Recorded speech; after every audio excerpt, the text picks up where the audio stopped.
हरि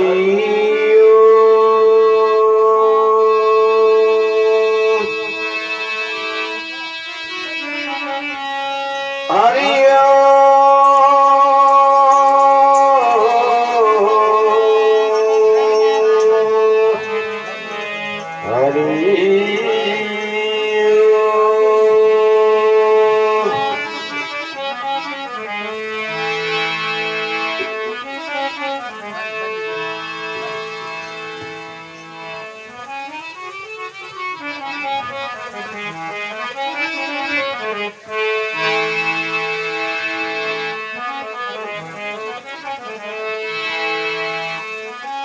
सर्वोत्तम यज ब्रह्म नमो पिंड ब्रह्मांड एक सारे नाद बिंदु पर कला सोलगे अनुभव निराधार त्रिगुणातीत मूल स्वर मन वाणी निर्वाण सतचित आनंद एक रस गावे वेद पुराण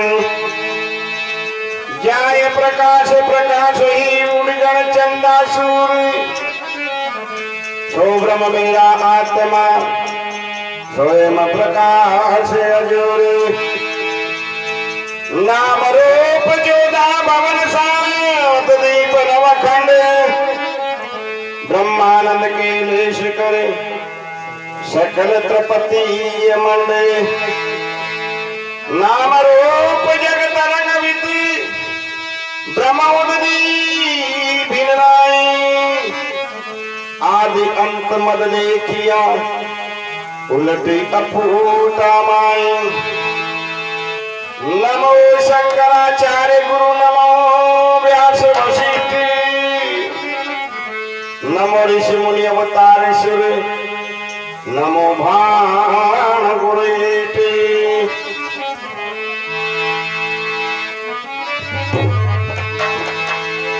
दीन दयाल कृपाल गुरु मोज करी निज नाम सुनायो डूबत का भव सागर माई देश ग्रह करती गई लायो तीन सुता पै दूर करी जन आत्म राम मुझे दर्शायो श्री हंस कहे ममताएं प्रणाम जाय क्षमा श्री हंस कहे ममताएं प्रणाम बाण घुराए हृदय मुझे छायो। हेलो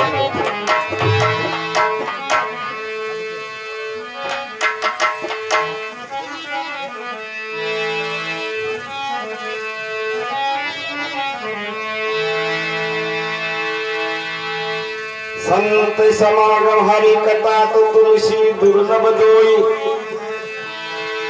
सुखदारा और लक्ष्मी तो पापी के भी होई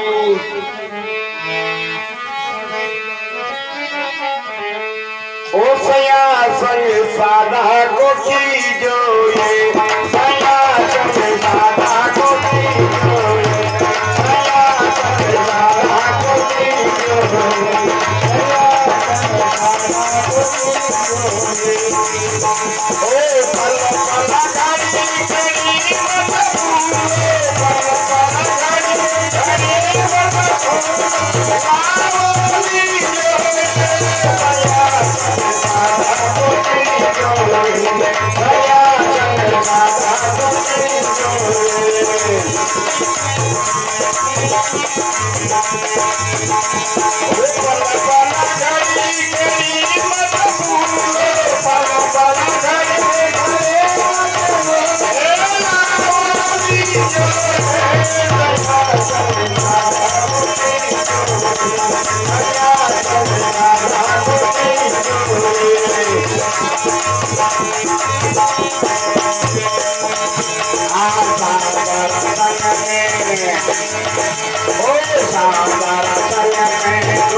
तन मानुष फिर हाथ लगावे बिलमन की जोए सया मोरी बिलमन की जोए ओ तन मानुष फिर हाथ लगावे बिलमन की जोए सया मोरी बिलमन की जोए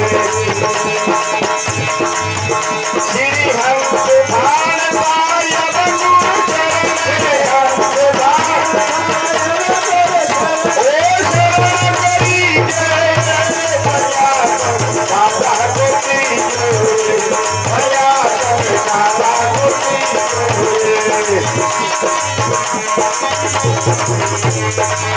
ओ पल पल घड़ी घड़ी मत भूले पल पल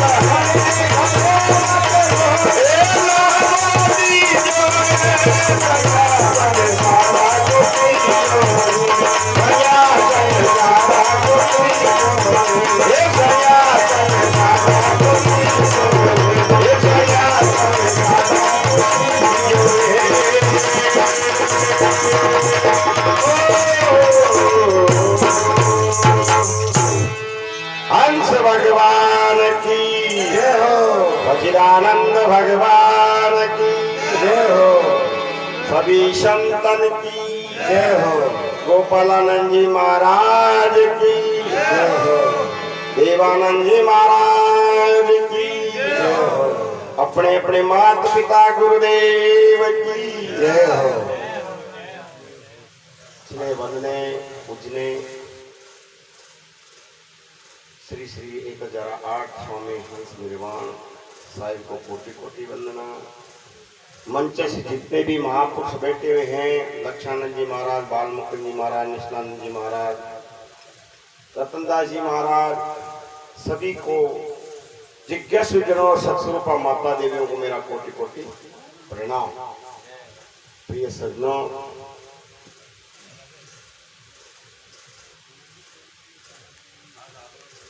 शब्द के अनुसार स्वामी जी ने जो कथन किया है उनके अनुसार तो मेरी इतनी बुद्धि नहीं है। आपको मैं क्या सुनो, आप सब जानकार है, आप सब जिज्ञासु है, मैं तो सुनने आया हूँ, क्या सुनो आपको।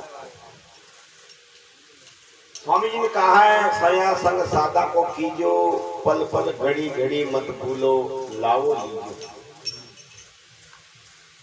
सया को अपनी भक्ति ने जो दो प्रकार की भक्ति होती है, शक्ति भक्ति, लक्षणा भक्ति। शक्ति भक्ति कहते हैं शब्द को, वाच्य को ग्रहण करने वाले, लक्षणा कहते हैं लक्ष्य को धारण करने वाले। तो यह प्रकार सया संग सादा को कीजियो, पल पल घड़ी घड़ी मत भूलो, लाओ लीजो। प्रिय सज्जनों, अपनी भक्ति को बहिंग न बना करके आंतरिक बनावे, क्योंकि जगत में लगी हुई अपनी भक्ति है, 84 की पुत्री है, इसको वहां से हटा करके अंतरंग धारण करावे तो ये शब्द में लाग सकती है। सया संग सादा को कीजियो, पल पल घड़ी घड़ी मत भूलो, लाओ लीजिए। अब सादा के संग करने से क्या क्या मिलता है, तो यहाँ कहा है सादा का संग में दुख नहीं व्यापे। अपनी महापुरुषों के संतों के साथ में बैठे हुए हैं, सत्संग कर रहे हैं, तो क्या दुख की प्राप्ति हो रही है? नहीं, आनंद की प्राप्ति हो रही है। सादा का संग में दुख नहीं व्यापे। अरे यह अभी भी नहीं व्यापे तो जन्म मरण को दुख भी नहीं व्यापे, क्योंकि संतों के सानिध्य में रहने से, परमात्मा का भजन करने से, सत्संग करने से जन्म मरण का दुख भी मिट जाता है। सादा का संग में दुख नहीं व्यापे और सुख से जीजे, मन मलिन पावन भोगे पल में, दुर्मत छीजे। अपना जो मन है ये मलिन हो रहा है, क्योंकि मलदोष मन के अंदर पड़ा हुआ है, इसलिए मलिन है। अब मलदोष को निवारण करने के लिए शुभ कर्म करना पड़ता है, जो वेद के अंदर 4 प्रकार का बताया। नित्य कर्म, नैमित्य कर्म, काम्य और प्रायश्चित्य कर्म, ये 4 प्रकार का कर्म बताया। नित्य कर्म 15 प्रकार का बताया, जो 5 तो तन का 5 मन का 5 वाणी का जो रोजाना करे जाव, इस रोजाना करने से उस मलदोष की निवृत्ति होती है। जो मलदोष ज्ञात पाप अज्ञात पाप, ज्ञात पाप कहते हैं जो इस जन्म का, अज्ञात पाप कहते हैं अनंत जन्मों का। इन पापों की निवृत्ति होने से मन मलिन पावन हुए पल में। अभी ये जो अपना मन है वो पवित्र हो जाता है शुभ कर्म करने से। मन मलिन पावन होवे पल में और दुर्मति चीजें। तन का कर्म है रोजीना स्नान दातुन करना, रोजीना एकांत में बैठ करके वेद शास्त्र का पाठन करना, रोजीना अपने इष्ट देव का ध्यान करना, रोजीना अपने एकांत आसन करना। ऐसे 5 प्रकार का काया का कर्म है। मन का रोजीना धैर्य रखना, क्षमा रखना, संतोष रखना, दया रखना, ये मन का कर्म है। वाणी का रोजीना सत्शास्त्र का पठन पाठन करना, रोजीना सत्य बोलना, अल्प बोलना, गायत्री मंत्र का जाप करना और मीठा बोलना। ये 5 प्रकार का जो मन का, तन का और वाणी का कर्म है। इनको करने से मलदोष की निवृत्ति होती है जो मन के अंदर पड़ा हुआ है। तो जहां तक ये नहीं करेंगे अपन, तो अपने मलदोष की निवृत्ति नहीं होगी। क्योंकि गृहस्थी के अंदर पड़े हुए हैं। गृहस्थी कोई खोटी नहीं है, गृहस्थी शुद्ध है और गृहस्थी उत्तम बताए, लेकिन नियम से धारण करे, विधि विधान से अपने गृहस्थी को चलावे तो अपनी गृहस्थी सार्थक होती है, हो सकती है। ना तो कारागृह में पड़े हुए हैं अपन। गृहस्थी के अंदर 5 पाप नित्य पड़ता है। कंठनी, पीसनी, चुल्ली, उद्गम्बी, मार्जनी और पंचचूना। कंठनी कहते हैं जो घोड़ा खोदने की उखली को, कंठनी पीसनी कहते हैं चक्की को, कंठनी पीसनी चुल्ली, चुल्ली कहते हैं जो चूल्हा को, उद्गम्बी कहते हैं जल रखने की प्राणी को, और मार्जनी कहते हैं बुहारी को, झाड़ू निकालने। इसमें रोजीना 5 पाप गृहस्थी के लागू है। सन्यासी हो या गृहस्थी हो, वे भी एक कार्य करता है तो उसका भी लागू है। लेकिन सन्यासी रोजीना जो 5 धर्म करता है, 5 यज्ञ करता है, और अपन गृहस्थी नहीं करते, तो 5 यज्ञ कौन सा है? ब्रह्म स्वाध्याय ब्रह्म यज्ञ छे। स्वाध्याय ब्रह्म यज्ञ छे। पितृ बलि वैश्य देव यज्ञ और पितृ तर्पण पितृ यज्ञ छे। ऐसे 5 प्रकार का यज्ञ है। तो स्वाध्याय अतिथि देव यज्ञ, स्वाध्याय यज्ञ कौन सा है? जो रोजीना गीता को शास्त्र पठन पाठन करो या अपने गुरु की बनाई हुई वाणी का पठन पाठन करो, वेद पुराणों का पठन पाठन करो, ये है ब्रह्म यज्ञ। इससे एक पाप की निवृत्ति होती है। बलि वैश्य देव यज्ञ करने से दूसरा पाप की निवृत्ति होती है। तर्पण, कोई जो भिखारी, कोई भूखा व्यक्ति को आ जाओ और उसको भोजन न करके उसको तर्पण कर दे। जैसे हम तो धाये हैं, हम तो जगह जगह खा ले, लेकिन कोई बेचारा भूखा जो व्यक्ति आवे उसके लिए भोजन रखने से वो तर्पण यज्ञ कहा जाता है। ऐसे ये 5 यज्ञ करने से 5 पापों की निवृत्ति होती है, तो अपनी गृहस्थी सार्थक होती है। और गृहस्थी के अंदर जो अपनी धर्म पत्नी को पतिव्रता धर्म सिखलाना चाहिए। अन्य धर्म, अन्य बातें नहीं करनी चाहिए। स्त्री के लिए पतिव्रता धर्म सिखाना चाहिए। ये गृहस्थी का धर्म बनता है, तब जाकर के अपनी गृहस्थी सार्थक हो सकती है, ना तो निसार्थक है। कोई नहीं भी हो, और गृहस्थी के अंदर माता पिता पहले पूजने हैं। मातृदेव भव, पितृदेव भव, अतिथि देव भव और आचार्य देव भव। अरे 9 महीना गर्भ में रखा माता ने और कष्ट सहन किया, बोलना सिखाया, खाना सिखाया, फिरना सिखाया, चलना सिखाया, गीला में सोई, सूखा में सुलाया।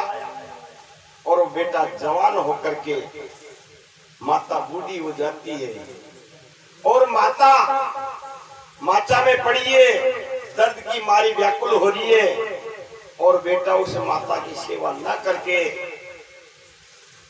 और जो दूसरी माता है, जैसे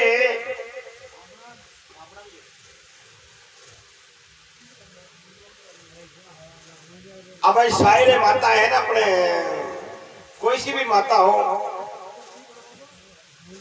चामुंडा हो या कोई भी दुर्गा हो, उसकी प्रतिमा के जाकर के अपने प्रसाद चढ़ावे, पूजा चढ़ावे और अनंत प्रकार के फूल चढ़ा करके माला अर्पण करें तो माता आपको आशीर्वाद कभी नहीं देगी। वो कहेगी रे मूर्ख, तेरी माँ तो माचा में पड़ी है, जिसने जन्म दिया है वो तेरी माँ माचा में पड़ी है, मेरे पास में आशीर्वाद मांगने वाला आया है। प्रिय संतो, वो माता कभी भी आशीर्वाद नहीं देगी। वो माता तभी आशीर्वाद देगी जब अपनी माँ को सेवा करेगा, पिता की सेवा करेगा, जब जाकर आशीर्वाद देगा। मातृ देवो भव, पितृ देवो भव, अतिथि देवो भव। कोई अतिथि आ जाओ, उसके सम्मान करके भोजन पानी करावे। और आचार्य देव भव, संत महात्मा आ जाओ, उसका आशीर्वाद लेवे, उसका संत पानी पिलावे, भोजन करावे, यथाशक्ति दान दक्षिणा देकर के उसको विदा करे। एक गृहस्थी का धर्म बढ़ता है। तब आपकी गृहस्थी सार्थक है, ना तो नहीं है, कारागृह में पड़ी हुई है। तो मन मलिन पावन होवे पल में, दुर्मति छीजे जब जाकर के मन पवित्र हो सकता है, अंतःकरण की शुद्धि हो सकती है, नाम नहीं हो सकती। पावन होए पल में, पवित्र हो जाएगा पल भर में, कोई कठिनाई नहीं है। जप करो, तप करो, तीर्थ व्रत करो, और जो माता पिता की सेवा करने से, अतिथि की सेवा करने से आपका अंतःकरण शुद्ध हो जाएगा। फिर कहा है, सादा का संग में प्रेम उपजे, राम रस पीजे। सादा के पास में बैठने से प्रेम की प्राप्ति होती है। प्रेम दो प्रकार का प्रेम सुनो, एक व्यवहारिक, एक पारमार्थिक। व्यवहारिक प्रेम भी ऐसा होना चाहिए जो पहले अपना व्यवहार सुधारो और फिर पाछे पारमार्थिक सुधरता है। जब व्यवहारिक बिगड़ा हुआ है अपना, तो पारमार्थिक कैसे सुधर सकता है? अपने में प्रेम होना चाहिए, परिवार में प्रेम होना चाहिए, माता पिता में प्रेम, भाई बंधु में प्रेम, गोती नाते में प्रेम, सब में प्रेम होना चाहिए, महिला में प्रेम होना चाहिए। तो ये अपना व्यवहार सुधरता है, ये व्यवहारिक प्रेम है। जैसे व्यवहारिक प्रेम गोपियां ने किया कृष्ण भगवान के साथ में, अपना घर बार को, अपना पति को छोड़ करके, अपने पुत्रों को छोड़ करके, और बंसी बजाते भगवान कृष्ण और वहां दौड़ी जाती थी। ये है व्यवहारिक प्रेम। और जो पारमार्थिक प्रेम है, इस आत्मा को परमात्मा से लगाने का प्रेम है। तो प्रेम उपजे और राम रस पीजे। जब रस की प्राप्ति होती है, परमात्मा का नाम के रस की प्राप्ति होती है, राम रस पीजे। शील संतोष भक्ति अंग आवे। अब कोई कठिनाई नहीं है, परमात्मा की भक्ति सार्थक हो सकती है। शील संतोष भक्ति अंग आवे और साहेब दीजिए। शील कहिए जो से पतिव्रता स्त्री अपने पति को ही परमात्मा पुरुष मानती है, अन्य पुरुष को अपने समान जानती है। वो अन्य की पूजा नहीं करती है, अपने पति को ही, पति ही ब्रह्मा, पति ही विष्णु, पति देव महेश्वरा, पति साक्षात परब्रह्म, तस्मै श्री पति परमेश्वराय नमः। ऐसे जिज्ञासु, गुरु ही ब्रह्मा, गुरु ही विष्णु, गुरु देव महेश्वरा, गुरु साक्षात परब्रह्म, तस्मै श्री गुरुवे नमः। अन्य देवी देवता की पूजा छोड़ करके एक अंतर आत्मा का पूजन करना, ये शील का लक्षण है। शील संतोष दिव्य पदार्थ परमात्मा दे दिया, उसमें संतोष धारण करना चाहिए। शील संतोष भक्ति अंग आवे, तब भक्ति प्राप्त हो सकती है। जो भक्ति का विषय में अपने बाल मुखर्जी महाराज अच्छी प्रकाश समझाएंगे। भक्ति अंग आवे, शील संतोष भक्ति अंग आवे, सायबर रीजे, वो परमात्मा राजी होते हैं। फिर कहा है, सादा का संग में यम नहीं लूटे, कर्म कटीजे। अब यम की ताकत को न ले जा सके,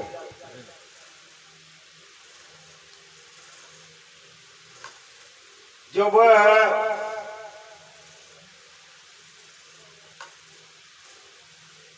पापी से भी अधिक पापी होगा,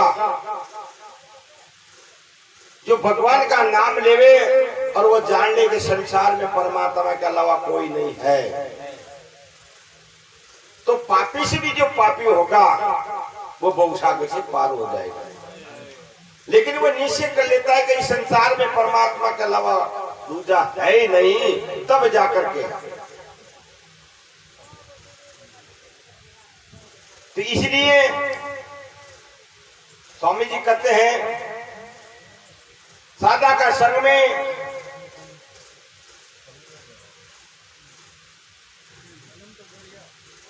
साधा का संग में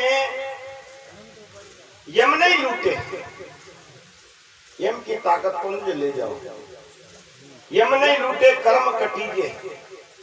अब संतों के संग में कर्मों के निवारण हो जाता है। प्रिय सज्जनों, कर्म 3 प्रकार का बताया संतों ने। स्वामी जी कहते हैं कर्म 3 प्रकार का, संचित क्रियामाण प्रारब्ध पुनः तीसरा भाषत संत सुजान। संचित क्रियामाण का ज्ञान विरोधी जान, विरोधी ना प्रारब्ध का श्रुति सुमते बखान।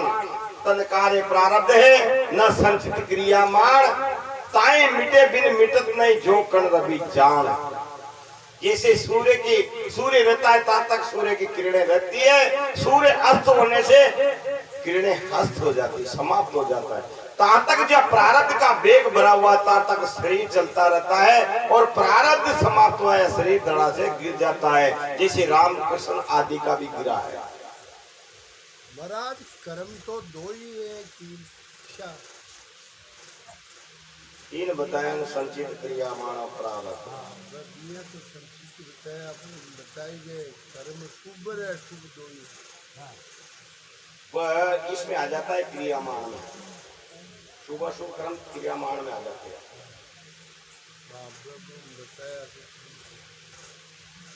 और विचार चंद्रोदय के अंदर भी कहा है जिन आत्म रूप पयो जो बले तिस त्रिविधि कर्म मिटे सकले। इसने कहा पंडित पीताम्बर जी महाराज। जिन आत्म रूप पयो जो बले, जिसने आत्मा को ज्ञान हो जाता है, जिन आत्म रूप विवेक वैराग षट संपत्ति मुमुक्षुता के द्वारा जिसे आत्मा का ज्ञान हो जाता है, उसे 3 प्रकार का कर्म की निवृत्ति हो जाती है। जिन आत्म रूप पयो जो बले किसी त्रिविधि कर्म मिटे सकले। ये 3 प्रकार का संचित क्रियामाण और प्रारब्ध, इनके भी निवारण हो जाती है।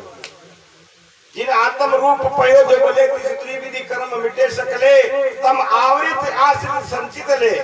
अब ये तम किसका आश्रित है? तम नाम अज्ञान का है, ये चेतन का आश्रित है।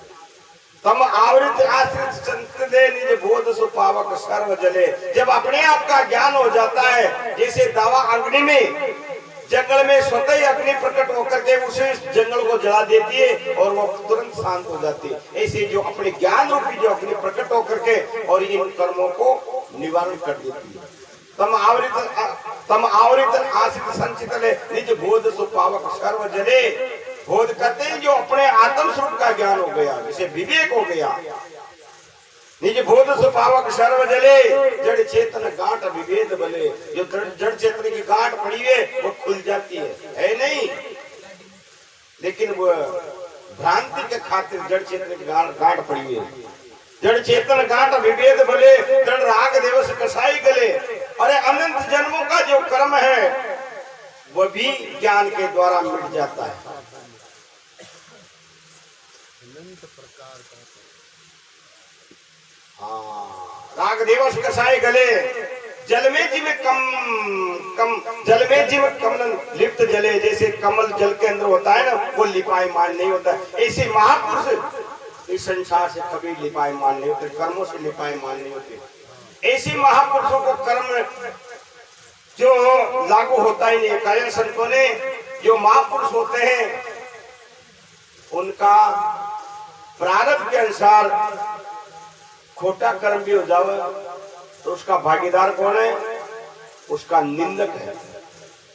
और प्रारब्ध के अनुसार शुभ कर्म भी हो जाओ तो उसका भागीदार उसके सेवक है। जड़ चेतन काट अभिवेद बले दृढ़ राग देवस कसाय गले जल में जिमलत कंद जले परसे न आगामी कर्म मिले सुख दुख भोगत होत परे पिक रूप पितामर सो भी मिले। तो ये तीनों प्रकार का कर्म के निवारण हो जाती है ज्ञान से। प्रारब्ध संचित और क्रियामान। संचित है क्रियामान जो शुभ अशुभ का आप कह रहे थे ना, शुभ और अशुभ है, ये दो प्रकार का।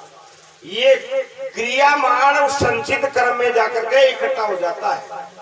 संचित कैसे माना है? खूंटा रूपी।